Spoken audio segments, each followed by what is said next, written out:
പഴുതടച്ച നീക്കമോ എന്നാണ് ചോദ്യം. പഴുതടച്ച നീക്കം തന്നെയാണ് എന്നതാണ് എൻ്റെ ടേക്ക്. നേരത്തെ പ്രതിപക്ഷം ഉയർത്തിയ ഒരു ആരോപണമുണ്ട്. ആ ആരോപണത്തിന് യഥാർത്ഥത്തിൽ കൃത്യമായ ഒരു പ്ലാൻ കൊണ്ട് മറുപടി നൽകാൻ പോവുകയാണ് കേന്ദ്ര സർക്കാർ. എന്താണ് മല്ലികാർജ്ജുൻ ഖർഗെ ചോദിച്ചത്? ഈ സർക്കാരിന് ഒരു സ്ട്രാറ്റജി ഇല്ലേ?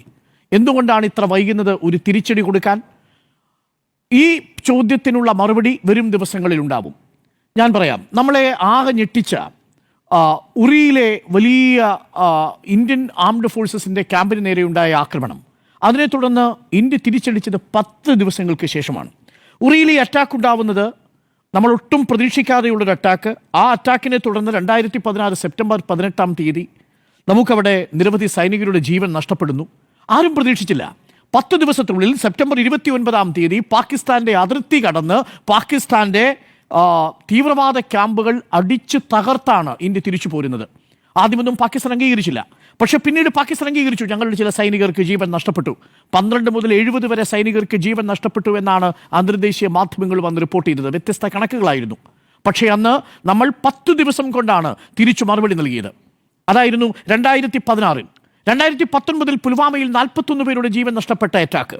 അതിനുശേഷം നമ്മൾ 12 ദിവസം എടുത്തു. ഫെബ്രുവരി 14 2019 പുൽവാമയിൽ നടന്ന അറ്റാക്കിന് നമ്മൾ മറുപടി കൊടുത്തത് 12 ദിവസത്തിനു ശേഷം ഫെബ്രുവരി 26 അന്ന് ബലാക്കോട്ടയിലാണ് നമ്മൾ ആക്രമണം നടത്തിയത്. ബലാക്കോട്ടയിലെ ജെയ്ഷെ മുഹമ്മദിൻ്റെ ഈ ട്രെയിനിങ് സെൻറ്റർ തകർത്തുകൊണ്ടാണ് ഇന്ത്യ കൃത്യമായ മറുപടി നൽകിയത്. ആ മറുപടിയിലും പാകിസ്ഥാൻ ഞെട്ടി. അതിനുശേഷം കഴിഞ്ഞ കുറേ നാളുകളായി അത്തരത്തിലുള്ള പ്രോക്സി വാറിനെ പാകിസ്ഥാൻ ഒളിഞ്ഞും തെളിഞ്ഞും പ്രോത്സാഹിപ്പിക്കുമ്പോഴും ഒരു തിരിച്ചടി അവർ ഭയന്നിരുന്നു. അത്രമേൽ ശക്തമായ കരുത്തോടുകൂടി ഒരു സൈന്യത്തെയാണ് നമ്മൾ കണ്ടത്. എന്തുകൊണ്ടാണ് ഇന്ത്യ ഈ 10-12 ദിവസങ്ങളായിട്ടും തിരിച്ചടിക്കാത്തത് എന്ന് ചോദിക്കുന്നവർക്ക് വേണ്ടി നമ്മൾ നടത്താൻ പോകുന്നത് ഒരു ന്യൂക്ലിയർ ആയുധങ്ങളുള്ള ഒരു രാജ്യത്തിനോടുള്ള ഒരു മിലിറ്ററി അറ്റാക്കാണ്. നമ്മൾ ആ രാജ്യത്തെയല്ല അറ്റാക്ക് ചെയ്യുന്നത്. ആ രാജ്യം പ്രോത്സാഹിപ്പിച്ചുകൊണ്ടിരിക്കുന്ന രാജ്യത്തിൻ്റെ മണ്ണിൽ വിളഞ്ഞുകൊണ്ടിരിക്കുന്ന തീവ്രവാദത്തിൻ്റെ വേരുകൾ അറുക്കുക എന്നുള്ളതാണ്. അത് പ്രിസിഷൻ ടാർജറ്റഡ് ആയിട്ടുള്ള ഒരു അറ്റാക്കിന് വേണ്ടിയാണ് ഇന്ത്യ ശ്രമിക്കുന്നത്. പ്രേക്ഷകർക്ക് ഓർമ്മയുണ്ടാകുമല്ലോ, ഏതെങ്കിലും തരത്തിൽ അത് ഒരു ഓൾ ഔട്ട് വാറിലേക്ക് പോയാൽ നമുക്ക് വിശ്വസിക്കാൻ കഴിയില്ല. പാകിസ്ഥാൻ്റെ ആർമി ജനറലിനെ, പാകിസ്ഥാൻ ആർമി ജനറൽ, അവിടുത്തെ ISAയുടെ, പാകിസ്ഥാൻ്റെ തീവ്രവാദ ട്രെയിനിങ് സ്ക്വാഡുകളുടെ ലഷ്കർ ഇ തോയ്ബയുമായി അടുത്ത് ബന്ധമുള്ളയാളല്ലേ ഈ അസീം മുനീർ. ആ അസീം മുനീറിൻ്റെ നേതൃത്വത്തിൽ ഇന്ത്യൻ അതിർത്തി കടന്നു വന്നൊരു അറ്റാക്ക് നടത്തിയ ഒരു ഓൾ ഔട്ട് വാറിലേക്ക്, ഒരു തുറന്ന യുദ്ധത്തിലേക്ക് പോയാൽ എത്ര നാൾ യുദ്ധം നീണ്ടു നിൽക്കും ആർക്കറിയാം.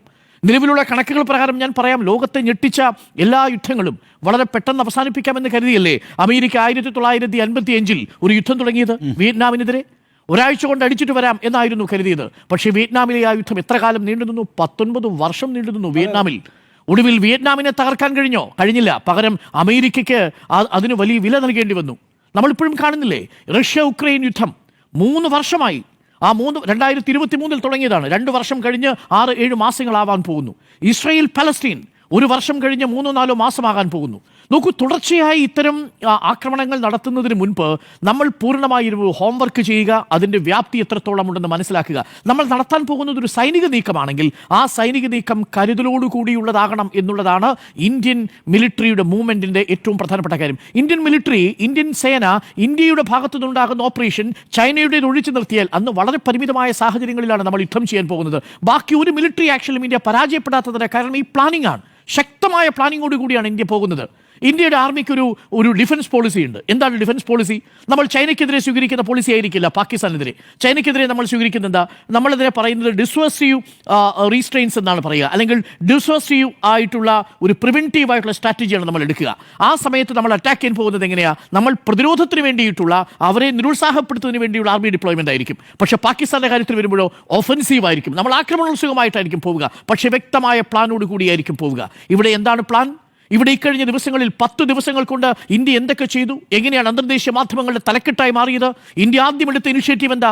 നയതന്ത്ര ബന്ധം കട്ട് ചെയ്തുകൊണ്ട് ശക്തമായ മുന്നറിയിപ്പല്ലേ നമ്മൾ നൽകിയത്? നമ്മൾ ഇന്നുവരെ കാണാത്ത രീതിയിൽ, ഒരു യുദ്ധത്തിലും ഇന്നേ വരെ ഇന്ത്യ സ്വീകരിക്കാത്ത രീതിയിലല്ലേ സിന്ധു നദീജല കരാർ നമ്മൾ റദ്ദ് ചെയ്തത്? നമ്മൾ 1971 അത് ചെയ്തോ? 1965 അത് ചെയ്തോ? അപ്പോഴൊന്നും ചെയ്തില്ല. 1999 ചെയ്തോ? ചെയ്തില്ല. പക്ഷേ ഇപ്പോൾ ചെയ്യേണ്ടി വരുന്ന സാഹചര്യം ഉണ്ടായിരിക്കുന്നു.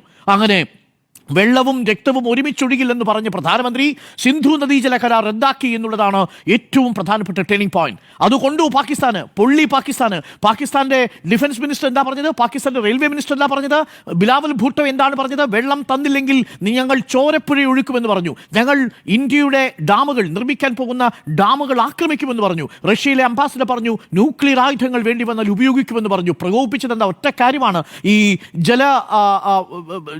ജലയുദ്ധം ഇന്ത്യ പ്രഖ്യാപിക്കുന്നു. അങ്ങനെ ഇൻഡസിൽ നിന്നും ചീനാബിൽ നിന്നും ചലത്തിൽ നിന്നുമുള്ള ജലത്തിന്റെ അളവ് ഇന്ത്യക്ക് നിയന്ത്രിക്കാൻ കഴിയുമെന്ന ഒരവസ്ഥയുണ്ടാവുന്നു.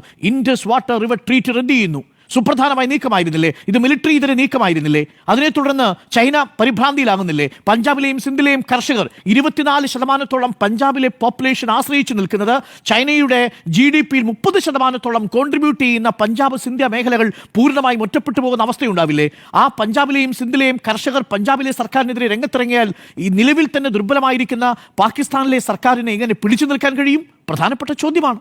ഈ ചോദ്യത്തിനുള്ള ഉത്തരം കണ്ടെത്തണമെങ്കിൽ ഇന്ത്യ അകമേ നിന്ന് തന്നെ പാകിസ്ഥാനെ പരാജയപ്പെടുത്തിക്കൊണ്ടിരിക്കുന്നു. നമ്പർ 2, നമ്മൾ പലതവണയും പറഞ്ഞതാണ്, ഇന്ത്യയെ എങ്ങനെ ദുർബലമാക്കാനാണ് പാകിസ്ഥാന്റെ അറ്റാക്ക് ശ്രമിച്ചത്? എന്താണ് ദ റെസിസ്റ്റൻസ് ഫ്രണ്ട് എന്ന TRFന്റെ ജോലി? ഇന്ത്യയെ മിലിറ്ററി പോസ്റ്റ് അറ്റാക്ക് ചെയ്യല്ല, ഇന്ത്യൻ ജനതയുടെ ആത്മവിശ്വാസത്തെ തകർത്ത്, നമ്മളുടെ മതേതര സ്വഭാവത്തെ തകർത്ത്, ഇന്ത്യയുടെ ഐക്യത്തെ തകർത്ത് ഹിന്ദുവും മുസൽമാനും പരസ്പരം ചേരിതിരിഞ്ഞ് പോരാടണം. അതിനുവേണ്ടിയാണ് ഹിന്ദുക്കളെ സെലക്ട് ചെയ്തുകൊണ്ടുള്ള ഈ ടാർഗറ്റഡ് ആയിട്ടുള്ള അറ്റാക്ക്. പക്ഷേ ഇന്ത്യയിൽ ആരുടെയും ആദിലും ഒരുമിച്ച് ചേർന്ന് നിന്നുകൊണ്ട് ഇന്ത്യയെ ആ വിപത്തിൽ നിന്ന് രക്ഷിച്ചു. ആ അർത്ഥത്തിൽ പറഞ്ഞാൽ പാതി വിജയിച്ച യുദ്ധമാണ് ഇന്ത്യയുടേത്. അതുകൊണ്ടാണ് പ്രതിപക്ഷത്തോട് എനിക്ക് പറയാനുള്ളത്, ഈ 10 ദിവസങ്ങൾ കൊണ്ട് ഇന്ത്യ എന്തുകൊണ്ട് തിരിച്ചടിക്കുന്നില്ല എന്ന് ചോദിക്കുന്നവർക്ക് നമ്മുടെ മുമ്പിൽ വിയറ്റ്നാം ഒരു പാഠമാണ്, നമ്മുടെ മുമ്പിൽ റഷ്യ ഉക്രൈൻ ഒരു പാഠമാണ്, നമ്മുടെ മുമ്പിൽ ഇസ്രായേൽ പാലസ്തീൻ ഒരു പാഠമാണ്. എന്തിനേറെ ഉറിയിലെയും ബാലാക്കോട്ടയിലെയും ആക്രമണങ്ങളും പ്രത്യാക്രമണങ്ങളും നമ്മുടെ മുന്നിൽ ഒരു പാഠമാണ്. ആ പാഠത്തിൽ നിന്നാണ് ഇന്ത്യ യഥാർത്ഥത്തിൽ ഈ തീരുമാനങ്ങൾ കൈക്കൊള്ളുന്നത്. ഞാൻ 100% ഈ സർക്കാരിൽ പൂർണ്ണ വിശ്വാസം അർപ്പിക്കുന്നതിന് 2 കാരണങ്ങളാണ്. ഒന്ന്, സൈനിക നീക്കം സുസജ്ജമായ രീതിയിലാണ് സംഘടിപ്പിച്ചുകൊണ്ട്. നമ്മൾ ഏറ്റവും കൂടുതൽ ഫേസ്ബുക്ക് പോസ്റ്റ് വന്ന സേനാ വിഭാഗം ഏതാണെന്നറിയാമോ? ഏറ്റവും കൂടുതൽ പ്രകോപനമുണ്ടാക്കിയ, പാകിസ്ഥാനെ ഏറ്റവും കൂടുതൽ ഭീതിപ്പെടുത്തിയ നീക്കം ഏതു ഭാഗത്തു നിന്നാണ് ഉണ്ടായിരിക്കുന്നത്? അത് ആർമിയും ഇന്ത്യയുടെ എയർഫോഴ്സും ചെയ്യുന്നതിനേക്കാൾ കൂടുതൽ പാകിസ്ഥാൻ ഭയക്കുന്നതാണ് ഇന്ത്യൻ നേവൽ ഫോഴ്സിന്റെ. എന്താ ഇന്ത്യൻ നേവി പറഞ്ഞത്? ഒരു കടലും കീഴടക്കാൻ പറ്റാത്തതായിട്ടില്ല. എന്നിട്ട് ആരുടെ ചിത്രമാണ് പങ്കുവച്ചത്? INS വിക്രാന്തിന്റെയും സൂറത്തിന്റെയും തദ്ദേശീയമായി വികസിപ്പിച്ചെടുത്ത ഇന്ത്യയുടെ വിമാനവാഹിനി കപ്പലുകൾ. പാകിസ്ഥാൻ ഒരെണ്ണമില്ല, എണ്ണം പറഞ്ഞ അന്തർവാഹിനികൾ. ഈ പറയുന്ന അറേബ്യൻ ഫ്ലീറ്റ് നമ്മൾ നിർത്തിയിരിക്കുകയാണ്. ഏതു നിമിഷവും പാകിസ്ഥാൻ ഭയക്കുന്നത് ഈ വിമാനവാഹിനി കപ്പലുകളെയാണ്.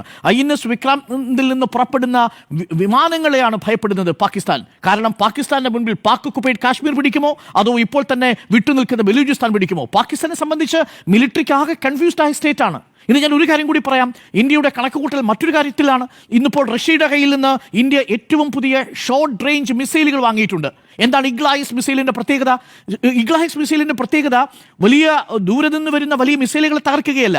നിങ്ങൾ അതിർത്തിക്കപ്പുറത്ത് നിന്നും ഡ്രോണുകൾ ഉപയോഗിച്ചോ ഹെലികോപ്റ്റർ ഉപയോഗിച്ചോ പാകിസ്ഥാന്റെ വിമാനങ്ങൾ ഉപയോഗിച്ചുകൊണ്ടോ നടത്തുന്ന ഏത് അറ്റാക്കിനെയും ഒരു ആർമി ജവാന് തന്റെ തോളിലുള്ള ഇഗ്ലായിസ് മിസൈലുകൾ ഉപയോഗിച്ചുകൊണ്ട് വളരെ കൃത്യമായി ഏത് അർദ്ധരാത്രിയിലും ഈ ഇൻഫ്രാറെഡിന്റെ തെർമൽ ഇമേജിംഗ് പ്രോസസ് ഉപയോഗിച്ച് സ്കാൻ ചെയ്ത് കൃത്യമായി ടാർഗറ്റ് ചെയ്യാൻ സാധിക്കും. അതായത് അതിനുവേണ്ടി അധിക തയ്യാറെടുപ്പ് നടത്തേണ്ട. അതിർത്തിയിലുള്ള ഓരോ ഗ്രാമങ്ങളിലും വിന്യസിച്ചിരിക്കുന്ന നമ്മുടെ ജവാന്മാരുടെ കയ്യിൽ ഇഗ്ലായിസ് മിസൈലുകൾ, short range surface to air മിസൈലുകൾ കൊടുത്താൽ മതി. ഈ നീക്കം ഇപ്പോൾ ഇന്ത്യ നടത്തിയിരിക്കുന്നു. പാകിസ്ഥാനെ സംബന്ധിച്ച് ആശങ്കപ്പെടുത്തുന്ന നീക്കമാണ്. റഷ്യയുടെ കയ്യിൽ നിന്നാണ് മിസൈൽ ഇന്ത്യ വാങ്ങിയിരിക്കുന്നത്. നോക്കൂ, ഈ ശക്തമായിട്ടുള്ള പ്രതിരോധ സംവിധാനം ഇന്ത്യ ഒരുക്കുകയാണ്.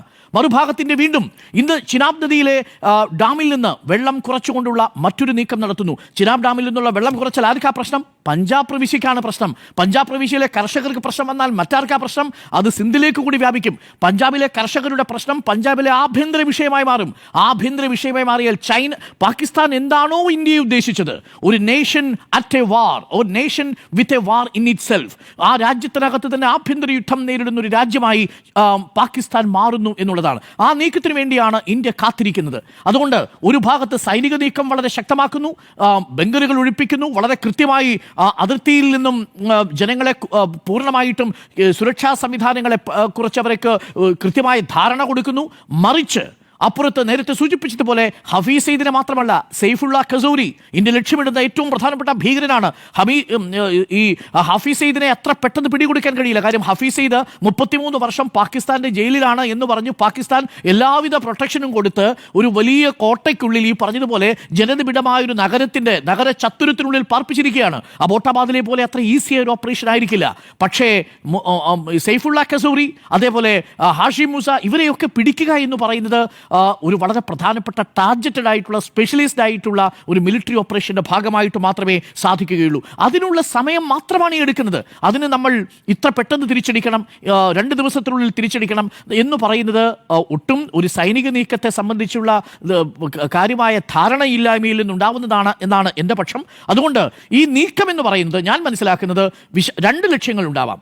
അതിൽ ഏറ്റവും പ്രധാനപ്പെട്ട ലക്ഷ്യമെന്ന് പറയുന്നത് പാകിസ്ഥാന്റെ ഈ ടെററിസ്റ്റ് ബന്ധം, പാകിസ്ഥാന്റെ തന്നെ പ്രതിരോധ മന്ത്രി ഖ്വാജ ആസിഫ് സ്കൈ ന്യൂസിൽ നൽകിയ റിപ്പോർട്ടിങ്ങിലൂടെ, സ്കൈ ന്യൂസിൽ നൽകിയ അഭിമുഖത്തിലൂടെ ലോകത്തോട് വെളിപ്പെടുത്തിയതാണ്. ഞങ്ങളാണ് ഈ ഡേർട്ടി കാര്യം ചെയ്തുകൊണ്ടിരിക്കുന്നത് ദശകങ്ങളായി എന്നവർ തുറന്ന് വെളിപ്പെടുത്തിയതാണ്.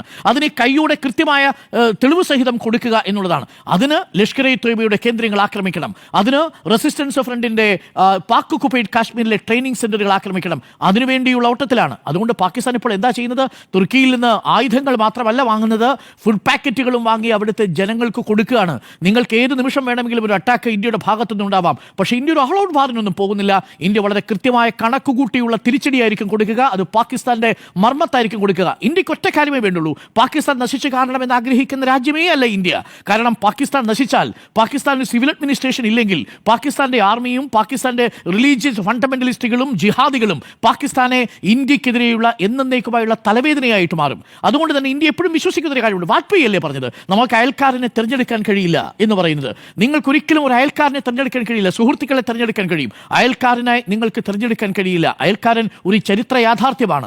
ആ യാഥാർത്ഥ്യത്തിൽ നിന്നുകൊണ്ട് ഇന്ത്യ നേരിടാൻ പോകുന്നത് പാകിസ്ഥാന്റെ മണ്ണിൽ നിന്നുള്ള പ്രോക്സി വാറുകളെയാണ്. ആ പ്രോക്സി വാറിനെ നേരിടാനുള്ള തീവ്രമായ ശ്രമമാണ് ഇന്ത്യ നടക്കുന്നത്. അതിന്റെ ഭാഗമായിട്ടാണ് സൈനിക നീക്കവും സൈനികേതര നീക്കവും ഇപ്പോൾ നടത്തിക്കൊണ്ടിരിക്കുന്നത്. ഒരു കാര്യം കൂടി ഞാൻ പറയാം, നമ്മളിന്ന് ശ്രദ്ധിക്കാതെ പോയൊരു കാര്യമാണ്, വലിയ പ്രാധാന്യമുള്ളൊരു കാര്യമായിട്ട് ഞാൻ മനസ്സിലാക്കുന്നു. അതിലൊന്നാണ് ആഗ്രയിലെ DRDA മധ്യപ്രദേശിലെ ഷിയോർപൂരിൽ ഇന്നൊരു പ്രധാനപ്പെട്ട ലോഞ്ചിങ് നടത്തിയിട്ടുണ്ട്. എന്താണെന്നറിയാമോ? അത് എയർഷിപ്പ് പ്ലാറ്റ്ഫോമിന്റെ ലോഞ്ചിങ് ആണ്. എന്താണ് ഈ എയർഷിപ്പ് പ്ലാറ്റ്ഫോമിന്റെ ലോഞ്ചിങ്ങിന്റെ പ്രത്യേകത? നമ്മൾ ഇസ്രായേലിലെ ഡോമിനെ കുറിച്ച് പറയാറുണ്ട്, എങ്ങനെയാണ് പലസ്തീനിൽ നിന്നുള്ള ഹമാസിന്റെ ആക്രമണങ്ങളെ ഇസ്രായേൽ പ്രതിരോധിക്കുന്നതെന്ന്. നമുക്കിന്ന് തദ്ദേശീയമായി വികസിപ്പിച്ചിട്ടുള്ള ഒരു നിരീക്ഷണ സംവിധാനം വരികയാണ്. 19 കിലോമീറ്റർ മുകളിൽ സ്ട്രാറ്റോസ്ഫിയർ മേഖലയിൽ നമുക്കൊരു എയർഷിപ്പ് സംവിധാനം വരികയാണ്. അവിടെ നിന്ന് അതിർത്തിയിൽ നിന്ന് വരുന്ന, അതിർത്തിക്കപ്പുറത്തു നിന്ന് വരുന്ന ഏതു നീക്കത്തെയും കൃത്യമായി നിരീക്ഷിക്കാൻ കഴിയുന്ന ഒരു സർവൈലൻസ് മെക്കാനിസം, ഭൂമിയിൽ നിന്ന് നിരീക്ഷിക്കാൻ കഴിയുന്ന ഒരു സംവിധാനം ഇന്നുണ്ടാവുകയാണ്. അതാണ് എയർഷിപ്പ് പ്രോഗ്രാം. ആ എയർഷിപ്പ് സിസ്റ്റം നമ്മൾ ലോഞ്ച് ചെയ്തിരിക്കുന്നു എന്നുള്ളതും ഒരു പ്രധാനപ്പെട്ട സൈനിക നേട്ടമായി തന്നെ നമ്മൾ കണക്കാക്കണം. ചുരുക്കത്തിൽ ഇന്ത്യ പാതി വിജയിച്ചിരിക്കുന്ന ഒരു യുദ്ധത്തിലാണ് ഇപ്പോൾ നിൽക്കുന്നത്. പാകിസ്ഥാന്റെ ലക്ഷ്യത്തെ തന്നെ നമ്മൾ തകർത്തിരിക്കുന്നു. ഇനി ഇതിന് കാരണക്കാരായവരെ അവരുടെ ഇടങ്ങളിൽ പോയി തിരഞ്ഞുപിടിക്കുക എന്നതാണ് വേണ്ടത്. ഞാൻ ഇന്ത്യൻ പ്രധാനമന്ത്രിയിൽ അതുകൊണ്ട് തന്നെ വിശ്വാസം അർപ്പിക്കുന്നു. പ്രധാനമന്ത്രി പറഞ്ഞ വാചകം എന്താ? ഇപ്പോഴും നമ്മുടെ മുന്നിലില്ലേ? പ്രധാനമന്ത്രി പറഞ്ഞ വാചകം, ഏത് ലോകത്തിന്റെ കോണിൽ പോയിരുന്നാലും തിരഞ്ഞു പിടിച്ചു കൊണ്ടുവന്ന് നമ്മൾ ശിക്ഷിച്ചിരിക്കും എന്നാണ് പറഞ്ഞിരിക്കുന്നത്. നീതി നിറവേറ്റിയിരിക്കും എന്ന് പറയുന്ന പ്രധാനമന്ത്രിയിൽ നമ്മൾ വിശ്വസിക്കുന്നു. അതുകൊണ്ട് വാക്കുകൾ ഇങ്ങനെയാണ്, മധുബനിയിലെ വാചകം: today from the soil of Bihar I say to the whole world, India will identify, India തിരിച്ചറിയും, ട്രാക്ക് ചെയ്യും, ഞങ്ങൾ പിന്തുടരും, ആൻഡ് പണിഷ്, ശിക്ഷിക്കും, every terrorist and their backers, ഓരോ തീവ്രവാദിയെയും ആ തീവ്രവാദിയെ പിന്തുണയ്ക്കുന്നവരെയും. We will pursue them to the ends of the earth, ഞങ്ങൾ അവരെ ഭൂമിയുടെ ഏതറ്റം വരെയും പിന്തുടർന്ന് പിടിക്കുമെന്ന് പറഞ്ഞത് ഇന്ത്യൻ പ്രധാനമന്ത്രിയാണെങ്കിൽ, ഉറിയിലും ഈ പറയുന്ന പുൽവാമയിലുമൊക്കെ തിരിച്ചടി കൊടുക്കാൻ നമുക്ക് സാധിച്ചിട്ടുണ്ടെങ്കിൽ തീർച്ചയായും ഈ പഹൽഗാമിലെ വിഷയത്തിലും ഇന്ത്യ പകരം വീട്ടിയിരിക്കും. അതിനുള്ള തയ്യാറെടുപ്പാണ് നടത്തുന്നത്. അതൊരു പൂർണ്ണ യുദ്ധത്തിലെ ആയിരിക്കും എന്ന് ഞാൻ കരുതുന്നില്ല. പാകിസ്ഥാന്റെ മണ്ണിൽ എന്നേക്കുമായി ഈ പ്രോക്സി വാർ, ഇന്ത്യക്കെതിരെയുള്ള പ്രോക്സി വാർ അവസാനിപ്പിക്കാനുള്ള ലഷ്കർ ഇ ത്വയ്ബയുടെ കേന്ദ്രങ്ങളും ജെയ്ഷെ മുഹമ്മദിന്റെ കേന്ദ്രങ്ങളും നോട്ടമിട്ടുകൊണ്ടുള്ള ഒരു അറ്റാക്കിനായിരിക്കും ഒരുപക്ഷെ ശ്രമിക്കുക. അതിനുള്ള തയ്യാറെടുപ്പുകൾ നടക്കുന്നു. ഇതുവരെയുള്ള എല്ലാ നീക്കങ്ങളും അതിന്റെ ഭാഗമാണെന്ന് വിശ്വസിക്കാനാണ് എനിക്കിഷ്ടം.